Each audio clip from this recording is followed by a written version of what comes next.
Hello friends, welcome to my channel RavaniArtsStudio.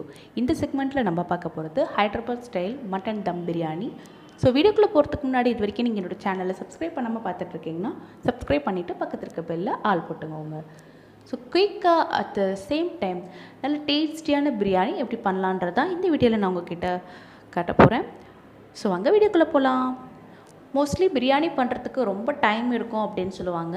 ஆனால் இந்த மாதிரி நீங்கள் கவுண்டர் டாப்பில் என்னென்ன நீடட் திங்ஸோ எல்லாத்தையுமே நீங்கள் எடுத்து வச்சிட்டிங்க, சாப் பண்ணி வச்சிட்டிங்கன்னா சீக்கிரமாகவே வேலையாகிடுங்க. ஸோ இன்றைக்கி பார்த்திங்கன்னா நான் 1 கிலோ மட்டனுக்கு 1.5 கிலோ பாஸ்மதி ரைஸ் யூஸ் பண்ணியிருக்கேன். அதே மாதிரி பார்த்திங்கன்னா 1/2 கிலோ போல் வெங்காயத்தை சாப் பண்ணி வச்சுருக்கேன்.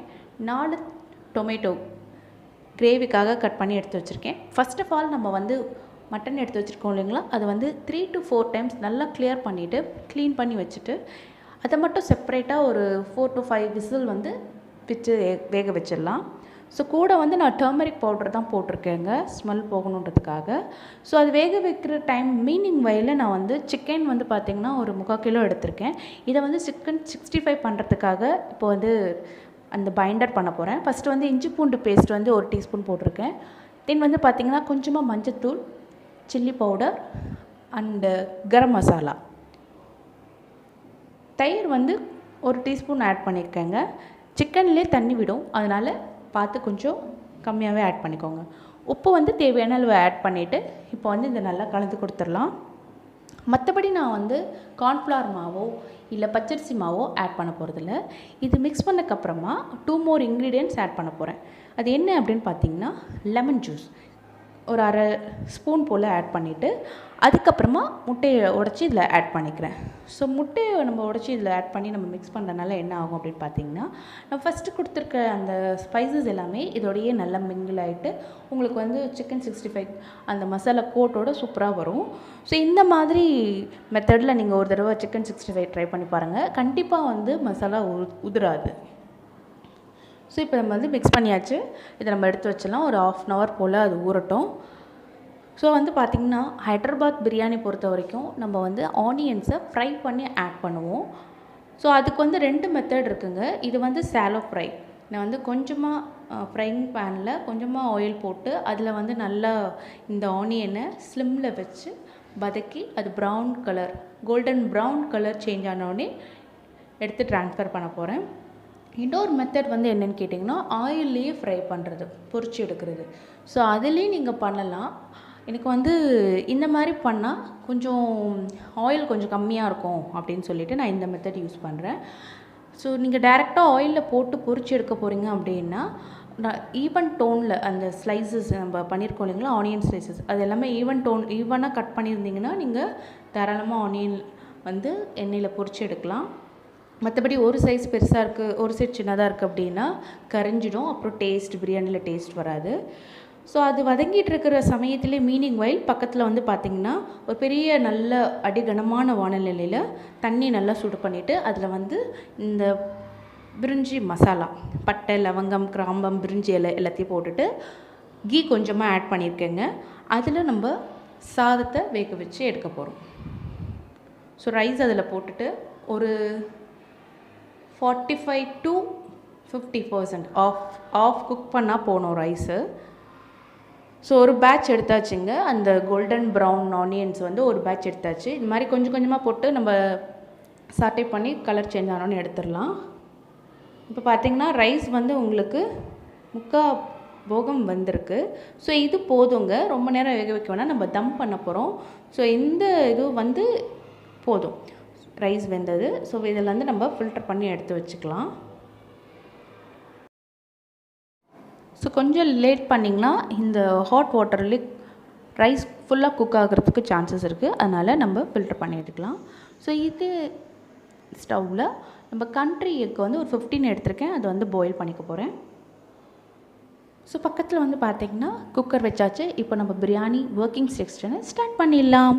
ஸோ குக்கரில் பார்த்திங்கன்னா 3 குழிக்கரண்டி அளவு ஆயில் எடுத்திருக்கேன். 2 டேபிள் ஸ்பூன் கீ போட்டுட்டு நம்ம பட்டை, லவங்கம், பிரியாணி, பிரிஞ்சி இலை இதெல்லாம் போட்டு அது பொரிஞ்சதுக்கப்புறமா ஒரே ஒரு ஆனியன் இதில் எடுத்திருக்கேங்க, 3 பச்சை மிளகா. ஸோ இது நல்லா வதங்கிட்டக்கப்புறமா 5 டொமேட்டோஸ் சாப் பண்ணி வச்சுருக்கேன், அது இதில் ஆட் பண்ணிடலாம். ஸோ இஞ்சி பூண்டு பேஸ்ட் குவான்டிட்டி எப்படி எடுக்கணும் அப்படின்னு பார்த்தீங்கன்னா, நான் 1 கிலோ மட்டன் எடுத்திருக்கேன், 1.5 கிலோ ரைஸ் எடுத்திருக்கேன். ஸோ ஓவராலாக வந்து 2.5 கிலோ. அதுக்கு வந்து நீங்கள் பார்த்தீங்கன்னா 200 கிராம்ஸ் இல்லை 250 கிராம்ஸ் இஸ் எனஃப். நான் இன்றைக்கி வந்து 200 கிராம்ஸ் இஞ்சி பூண்டு பேஸ்ட் ஆட் பண்ணுறேன். ஸோ அதோட பச்சை வாசனை போகிற அளவுக்கு நம்ம வதக்கிக்கலாம். ஸோ நீங்கள் ஒன்ஸ் நீங்கள் இஞ்சி பூண்டு பேஸ்ட் அதில் போட்டிங்க அப்படின்னும் போது ஸ்டவ்வை வந்து நல்லா ஸ்லிம்மில் வச்சுருங்க. ஸோ அது நல்லா வதங்கிட்டக்கப்புறமா புதினா இதுக்கு வந்து நான் கொஞ்சமாக ஆட் பண்ணுறேன். பட் இந்த ஹைதராபாத் ஸ்டைல் மட்டன் பிரியாணிக்கு நம்ம 1 கட்டு புதினா தேவைப்படுதுங்க. ஸோ நீங்கள் அதை எடுத்து வச்சுருங்க. இப்போ நம்ம கொஞ்சமாக ஆட் பண்ணியிருக்கோம். எனக்கு வந்து கொத்தமல்லி ஃப்ளேவரும் கொஞ்சம் பிடிக்கும், அதனால் கொஞ்சமாக அதையும் ஆட் பண்ணிக்கிறேன், கொத்தமல்லியும். ஸோ இது நல்லா வதங்கட்டும் ஃப்ரெண்ட்ஸ். இது நல்லா வதங்கிடுச்சு. இப்போ வந்து நம்ம பாயில் பண்ணி எடுத்து வச்சுருக்க மட்டன் இதில் ஆட் பண்ணிடலாம். ஸோ மட்டன் ஆட் பண்ணக்கப்புறமா இந்த கிரேவிக்கு தேவையான அளவு ஸ்பைசஸை நம்ம ஒன்று ஒன்றா இப்போ ஆட் பண்ண போகிறோங்க. ஸோ சில்லி பவுடர் நான் வந்து பார்த்திங்கன்னா 2 டேபிள் ஸ்பூன், இது வந்து தனி மிளகாத்தூள் ஆட் பண்ணியிருக்கேன். ஸோ உப்பு தேவையான அளவு, garam masala, and then curd தயிர் வந்து பார்த்திங்கன்னா நான் வந்து 15 கிராம்ஸ் ஆட் பண்ணியிருக்கேன். ஸோ இது நல்லா கலந்து கொடுத்துட்டு இந்த கிரேவி நல்லா கொதிக்கட்டும். ஸோ கொதிநிலை வந்துட்டக்கப்புறமா இந்த கிரேவியை வந்து நம்ம ஆஃபாக வந்து கன்வெர்ட் பண்ண போகிறோம். பாதி எடுத்து வச்சுருவோம். ஸோ பாதி எடுத்து வச்சுட்டு அதுக்கப்புறமா கொஞ்சமாக இந்த குக்கர்லேயே இருக்கும், ஒரு லேயர் ரைஸ், ஒரு லேயர் புதினா இலை, அதுக்கப்புறமா ஃப்ரை பண்ண அந்த ஆனியன் ஒரு லேயர், அதுக்கு மேலே வந்து கொஞ்சமாக நம்ம லெமன் ஜூஸ் புழிஞ்சிட்டு அதுக்கப்புறமா அகெயின் வந்து மறுபடியும் அடுத்த லேயர் கொஞ்சம் கிரேவி, ரைஸ், புதினா தலைகள் ப்ளஸ் அந்த ஃப்ரை பண்ணி வச்சுருக்கிற ஆனியன், இந்த மாதிரி நம்ம லேயராக வச்சுட்டு தம் கட்ட போகிறோம். ஓகேங்களா? பாருங்கள், நம்மளுடைய பிரியாணி கிரேவி இப்போ சூப்பராக ரெடியாகி வந்துருச்சு. இதில் ஆஃப் எடுத்து வச்சிடலாம். ஸோ எடுக்கும்போதே நீங்கள் பீசஸும் பார்த்து கரெக்டாக எடுத்து வச்சுக்கோங்க. இப்போ பாருங்கள், ஒரு லேயர் ஆஃப் ரைஸ் போட்டுட்டேன். இது மாதிரி போட்டுட்டக்கப்புறமா இந்த மாதிரி கரண்டி வச்சு நல்லா ப்ரெஸ் பண்ணி விட்டுக்கோங்க. இதுக்கு மேலே நம்ம வந்து புதினா தலைகள் ஒரு லேயர் போட்டுற போகிறோம். தென் ஃப்ரை பண்ணி எடுத்து வச்சுருக்கிற ஆனியன்ஸ்,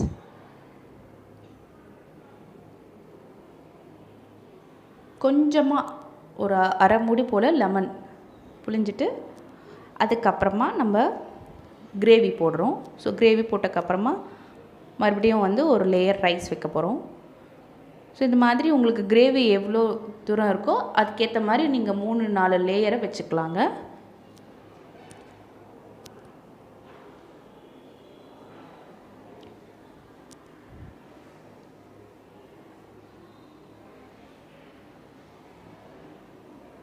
ஸோ இந்த மாதிரி பண்ணும்போது பார்த்திங்கன்னா உங்களுக்கு வந்து அந்த புதினா ஃப்ளேவர் சூப்பராக வரும். சேம் அதே மாதிரி பார்த்திங்கன்னா உங்களுக்கு தம் கட்டிட்டு பார்க்கும்போது உங்களுக்கு வந்து ஹோட்டலில் ரெஸ்டாரண்ட் ஸ்டைல்லே உங்களுக்கு வந்து இந்த பிரியாணி கிடைக்கும். செம்ம டேஸ்ட்டாக வந்ததுங்க. ப்ளீஸ் பிலீவ் மீ, நல்லா இருந்தது இந்த வாட்டி பிரியாணி. ஸோ நீங்களும் ஒரு தடவை ட்ரை பண்ணி பாருங்கள் இதே மெத்தடில். ஸோ உங்களுக்கு வந்து பார்த்திங்கன்னா நீங்கள் ரைஸ் ஆல்ரெடி நீங்கள் ஒரு 60% குக் பண்ணிடுறீங்க. தம் பண்ணுறது மட்டும்தான் நமக்கு வேலையாக இருக்கும் இதில். மற்றபடி இது வந்து ரொம்ப ஒர்க்காக இருக்காது. இந்த மாதிரி ஒரு லேயர் வச்சு பண்ணும்போது it is very nice. So நீங்கள் ரைஸ் குக் பண்ணும்போதே, அதாவது செப்பரேட்டாக நீங்கள் குக் பண்ணும்போதே அதில் நீங்கள் கொஞ்சமாக உப்பு ஆட் பண்ணியிருப்பீங்க. ஸோ அதனால் கிரேவிக்கு தகுந்தபடி நீங்கள் அந்த கிரேவிக்கு தகுந்தபடி உப்பு வந்து அதில் ஆட் பண்ணியிருப்பீங்க. ஓகேவா? ஸோ இப்போ நம்ம வந்து கடைசி லேயர் வந்துட்டோம். ஸோ லெமன் புழிஞ்சு விட்டக்கப்புறமா இதை வந்து க்ளோஸ் பண்ணி லேட்டு போட்டு ஜஸ்ட்டு ஒரு 10 மினிட்ஸ் வந்து நம்ம தம் போட்டுடலாம். ஸோ தம் போட்டக்கப்புறமா எப்படி வந்திருக்குன்னு நான் உங்களுக்கு காட்டுறேங்க.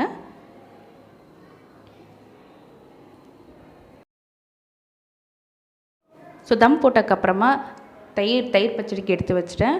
அதுக்கப்புறமா சிக்கன் 65க்கு அந்த பைண்ட் பண்ணி வச்சுருந்தோம் இல்லைங்களா, அதையும் இப்போ எடுத்து வச்சாச்சு. இது இப்போ வந்து எண்ணெயில் இதை பொரிக்க போகிறோம்.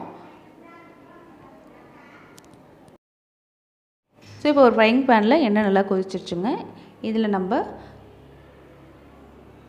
சிக்கன் துண்டங்களில் போட்டு பொரிச்சு எடுத்துடலாம். ஸோ நான் இன்றைக்கி வந்து பார்த்திங்கன்னா 3/4 கிலோ மேலே எடுத்திருக்கேன். அதனால தான் இவ்வளோ ஆயில் யூஸ் பண்ணுறேன். ஸோ நீங்கள் பொரிக்கும்போது கொஞ்சம் கம்மியாகவே வச்சு போகிறீங்க. ஏன்னா நம்ம நிறைய ஆயில் யூஸ் பண்ணிட்டோம் அப்படின்னா இதை வந்து வேறு எதுக்கும் நம்ம யூஸ் பண்ண முடியாது. அதனால் நீங்கள் கொஞ்சம் கம்மியாகவே வச்சு பொரிச்சுக்கோங்க. ஸோ ஒரு சைடு நல்லா வெந்ததுக்கப்புறமா இந்த மாதிரி நம்ம திருப்பி விட்டுட்டு ஜஸ்ட் ஒரு 5 to 7 minutes நம்ம இதை எடுத்துடலாம்.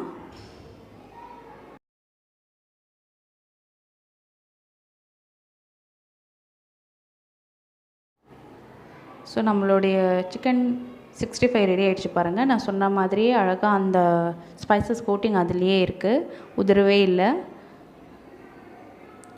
ஸோ இப்போ இதே மாதிரி நம்ம கொஞ்சம் கொஞ்சமாக இதில் போட்டு பொரிச்சு எடுத்துடலாம்.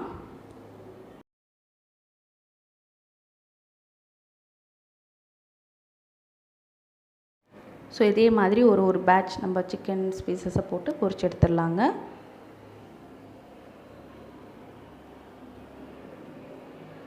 So chicken பொரிச்சிட்ருக்கோம். இது ஆகிடுச்சு. நம்ம இதை ஆஃப் பண்ணிட்டோம். கொஞ்சம் ஃப்ரெஷ்ஷர் இறங்கட்டும்.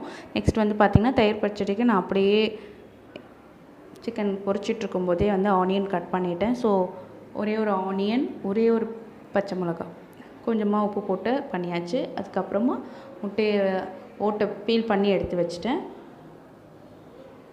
ஓகே. ஸோ இது பொரிச்சிட்டக்கப்புறமா நம்ம ஃபிஷ் வந்து ஃப்ரை பண்ண போகிறோம்.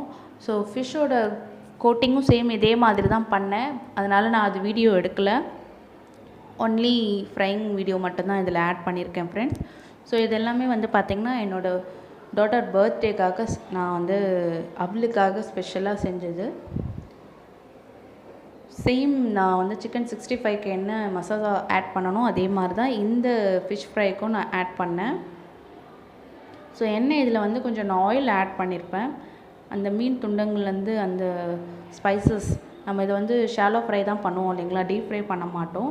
ஸோ அதனால் அந்த போட்டிருக்க ஸ்பைசஸ்லாம் போட்டு நம்ம சூப் பண்ணும்போது ஆயில் கொஞ்சம் மிக்ஸ் பண்ணியிருக்கேன். மற்றபடி அதே சிக்கன் 65க்கு என்னென்ன ஸ்பைசஸ் போட்டனோ அதே ஸ்பைசஸ் தான் இதுலேயும் போட்டேன்.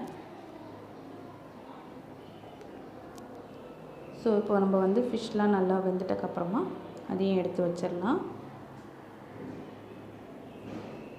ஸோ நல்லா வந்திருந்தது எல்லா டிஷ்ஷஸுமே. ஸோ நீங்களும் இந்த மாதிரி ஒரு நாள் ஃபுல்லாக இந்த நான்வெஜ் ஃப்ரீட்ஸ் ட்ரை பண்ணி பாருங்கள். ஸோ ஃபிஷ் ஃப்ரையில் ஒரு பேட்ச் முடிஞ்சிருச்சுங்க. ஸோ மீதி இருக்கிறது எல்லாமே இந்த மாதிரி வச்சு நம்ம ஃப்ரை பண்ணி எடுத்துக்கலாம்.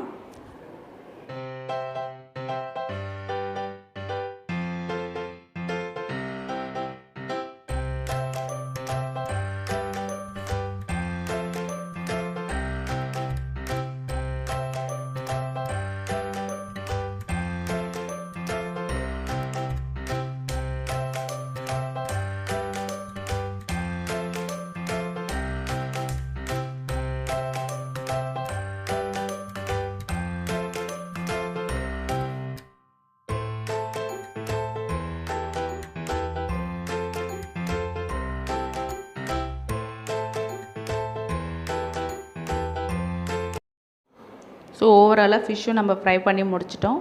இப்போ நம்ம ஆவலுடன் எதிர்பார்த்துட்டு இருந்த அந்த பிரியாணி ஓப்பனிங் செரிமோனியை பார்க்க போகிறோம்.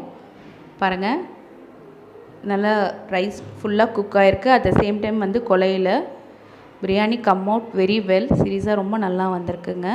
ஸோ இந்த மாதிரி நீங்கள் கரண்டியை சைடில் விட்டு இந்த மாதிரி நீங்கள் எடுக்கணும். ஸோ அப்படி எடுக்கும்போது உங்களுக்கு வந்து ரைஸு அப்புறம் கிரேவி எல்லாமே ஒன்றா மிக்ஸ் ஆகிட்டு அப்படியே சூப்பராக ஒரு அத்தன்டிக் ஸ்மெல்லோட சூப்பராக வந்திருந்தது என்னோடய பிரியாணி. ஸோ இது வரைக்கும் என்னோடய வீடியோவை பார்த்த அனைத்து நல்ல உள்ளவங்களுக்கும் மிக்க நன்றி. தேங்க்யூ.